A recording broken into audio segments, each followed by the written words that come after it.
Cek fakta, benarkah viral pasangan gancet ditolong Ustadz? Sebuah video yang memperlihatkan pasangan gancet viral di media sosial.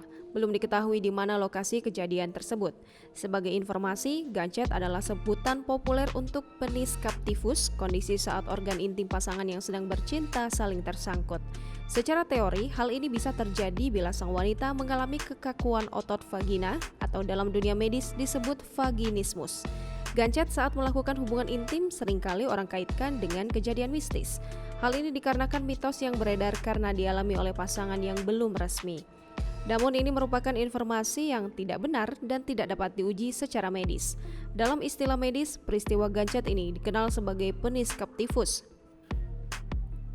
Sementara itu, video yang memperlihatkan pasangan gancet tersebut pertama kali diunggah oleh akun TikTok Indriani_B. Sementara itu, dalam video lainnya memperlihatkan jika pasangan gancet tersebut akhirnya bisa lepas. Unggahan yang sudah dilihat oleh 2,4 juta akun tersebut pun dibanjiri komentar warganet. Tak sedikit yang menyebut kejadian tersebut merupakan rekayasa alias settingan demi konten.